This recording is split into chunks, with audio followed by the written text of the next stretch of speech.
Magandang araw, kaibigan. Ako si JV Salayo. Tara na sa landas ng pag-asa.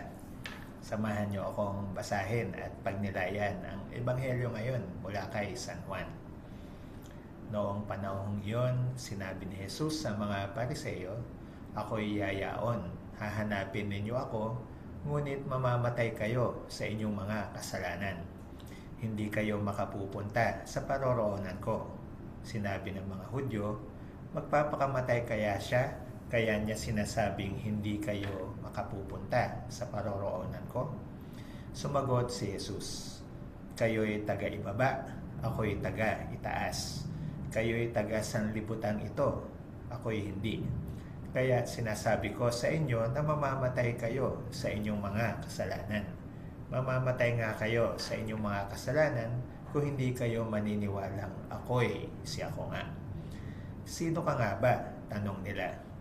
Sumagot si Jesus, "Ako'y yaong sinasabi ko na sa inyo mula pa noong una. Marami akong masasabi at maihahatol laban sa inyo. Ngunit totoo ngang sinasabi ng nagsugo sa akin, at ang naririnig ko sa kanya ang ipinahayag ko sa sanlibutan." Hindi nila naunawaan na siya ay nagsasalita tungkol sa Ama.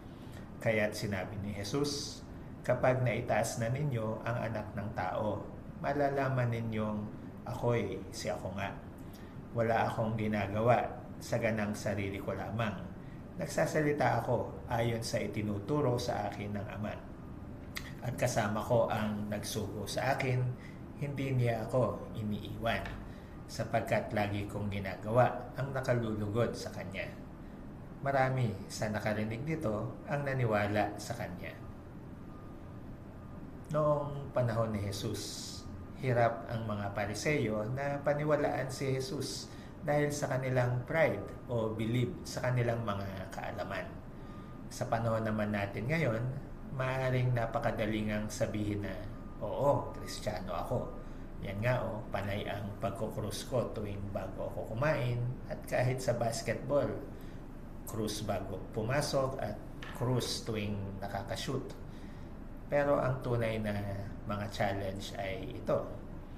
Kaya ko na bang bitawan ang aking mga favorite sins? Kaya ko na bang patawarin ang kapwa kong mahirap patawarin? Kailan ko ba huling pinakain ang nagugutom o pinainom ang nauuhaw? Papalapit na tayo sa Holy Week at sa pinakadakilang araw ng linggo ng pagkabuhay. Huwag na tayong maging mga Pariseo na puro pride at pagpapakitang tao lang sa mga ritual.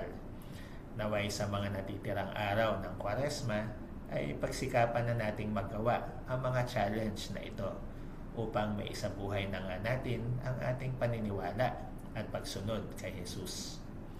Alalahanin natin na ang hamon ng Kwaresma ay ang pagtalikod sa kasalanan at pagpapalalim ng ating pananalig kay Jesus bilang siyang tanging pagtagapagligtas natin.